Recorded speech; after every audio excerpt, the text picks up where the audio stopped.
Okay. Hey, how's it going? Carlos again. Okay, so let's talk about some ethics here. In the previous video, we were talking about public policy and how um, the environment was not a top issue until the 70s, and even ever since, it hasn't been a consistent issue for most Americans. And in fact, it's the kind of issue that is a bit polarizing. About 1 in 5 people are global warming skeptics, and really only really about a third think it's actually happening. So what's interesting here is um, the best research says that it's not that people don't know the science. Um, what we think is going on is actually that people come to a conclusion of what they wish to believe, and from that, arguments follow. So you hear somebody that you respect say climate change isn't real, and you think, okay, climate change isn't real. They're a person I respect, I trust them. Um, and then you see some of the evidence in favor of it, and you think, oh, that was probably prepared by people I don't trust. And you'll come up with arguments, right? One of the things that makes me fairly sad as a philosopher is how easy it is to convince ourselves that we believe something for rational reasons. Um, and so the best way I've been able to think about this is that what's going on is not just a clash of facts. And in fact, when you try to have an argument with people and you resort to facts, you will continually miss them. You'll never be able, well, first of all, you should never ever think that you can convince somebody of your perspective in that same conversation that you're having an argument with them. You will never convince somebody on the day that you have an argument about your perspective. And the best you can do is plant some seeds. But also, facts themselves are not helpful in convincing people. They're not helpful in understanding why people can disagree, uh, even on things that are so well established. The slogan I like to use, I think, comes from Jonathan Haidt. The mind is a lawyer, it is not a scientist. You come up with your conclusion first and then the arguments. You don't start from a neutral place and then come to a conclusion. So of course, these are slogans. Neither lawyers nor scientists operate this way, but you get the idea. What is helpful here, and this should be fairly intuitive to philosophy majors. If you're not a philosophy major, this might be a bit tricky to understand. In elementary or middle school, they probably told you about the fact-opinion distinction. There's also a fact-value distinction. In advanced philosophy classes, people question this, but for our purposes, we'll treat it as if there is some clear way of describing the world that everybody will agree to, and then there are preferences, and those are separate. So we'll call actual ways of describing reality facts, things that are true about the world. Suppose there was a cat on this table. If I say the cat is on the table, that is a fact claim. In fact, even when there isn't a cat on the table, when I say the cat is on the table, I am making a fact claim. It just happens to be false. Values are statements about oughts or shoulds or preferences. The cat should not be on the table. Now, what's strange about the fact-value distinction is that sometimes our language isn't the best indicator here. We don't always use oughts when we mean values. And sometimes we will marshal forth all sorts of factual claims to defend a perspective that is not held for factual reasons, right? You can't reason somebody out of a belief if they didn't use reason to get to that belief. So let's do a quick quiz. These are a bunch of sentences. Pause for a moment and see if you can tell which of these are fact claims, and which are value claims. A, this is a sharp knife. What do you say? What is a fact claim? This knife is a very useful tool. It's a tricky one, and I think that one's arguable. Useful is a value judgment. Tool is largely a fact claim, so there is at least some value in that claim. There is nothing wrong with torture. That is, strictly speaking, a value claim, right? There's no experiment that a scientist can do that will say, oh shit, we figured it out. There's nothing wrong with torture. Oh my God. A democratic society should not enact unjust laws.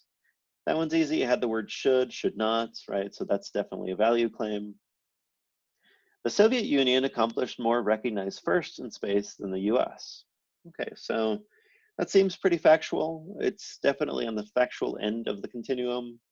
But the thing that makes it factual is that everybody already agrees on what counts as firsts. If you talk to a hardliner that says, no, the only first that mattered was the moon landing, then they would have a reason to disagree with that claim. But as long as everybody agrees on what firsts means, namely they share certain values, then yes, it's a fact claim. The Soviet Union was better than the United States at space. Value claim. You can assess it, but people have to come to the same values in order to assess them. Bieber and Beethoven are famous for making music. It's pretty factual. Good art sells well. I don't know what good art is. I think good art by itself is a value claim. So I would say this is pretty value laden. If it sells well, then it is good art. That's a cool one. That seems like we have decided to define good art as something that sells well. And there's no experiment that is a stipulative definition, right? And stipulative definitions presume some understanding of how the world works, which you decide based on values. So that is value laden to some extent. Beethoven's music is better than Bieber's. Better than, anytime you see that, that's definitely a value claim. Lying is permissible under certain situations, also a value claim. Sam lied to Anne. Pretty likely to be a fact claim. Anne believes that freedom of speech is important. This is a statement about her state of mind, but presumably there is some fact of her state of mind. So under most ways of analyzing this, it's a fact claim. It was wrong for Sam to lie. So right and wrong, definite value claims. Good, bad, beautiful, all are value claims. Simple, elegant, value. Anything that you would see in an aesthetics or an ethics class is a value claim. Freedom of speech should be protected. That was another freebie. It had the word should in it. Anything with should is a value claim. We good on this so far? Mull it over, because this will be on the quiz. So we've talked about exploitation. And we talked about how we might be conservationists or preservationists with respect to nature. And when we say that nature should be preserved in and of itself because it is valuable, that is a value claim, right? When we say it should be preserved because future generations matter, that's also a value claim. When we say it's there for us to exploit, that's a value claim. So in a previous video, we talked about mitigation strategies, and we talked about how one strategy might be to educate people, or to regulate, or to just change our valuation structures so that we genuinely value nature in some way. Those decisions are made presuming a certain value, right? We're presuming that nature is valuable, or that everybody has equal rights to exploit it in some way, right? So if we want to allow damage, we need to make some value claims. We need to understand our values. Stephen Gardner talks about climate change as this perfect clash of values, and it's almost as if somebody designed climate change in a lab, because it is precisely the worst problem to face a democracy. And he says, he spells out the reasons this way: it's a perfect moral storm. The countries that are going to suffer the most are also the countries that contributed the least. So it's essentially as in, you imagine your friend, you drink as much as you want, and they're the ones that get drunk and that suffer all of the negative consequences. And that is a fundamentally unfair, sad state of affairs that, if anything, exacerbates the free rider problem and the tragedy of the commons. Because it's not just that your cattle is grazing on the pasture, it's that you're grazing on your neighbor's pasture. Right? Your neighbor's the one that suffers. You don't suffer. So it's a global problem. In this way, it's an asymmetric responsibility to consequence, which is bad in and of itself. It's hard to motivate people when they're not the ones that suffer. Just like it was hard to motivate spring breakers not to go to the beach because they thought that they couldn't suffer, that it was just going to hurt old people. There's also a generational problem. No matter how bad climate change is now, it will be worse in the future. And any costs that we have now will affect us now.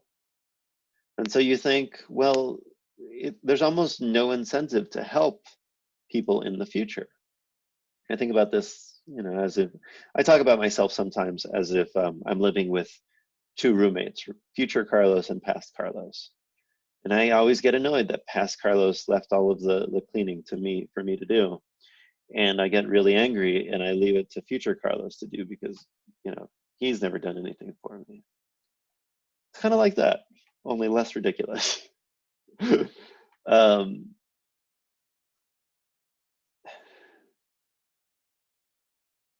No matter how dire things look now, they will look worse in the future.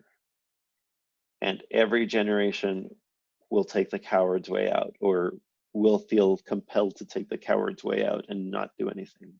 Just kick the can down the road more and more until we come to a 10-degree hotter world where life is unable to live in certain parts of the equator.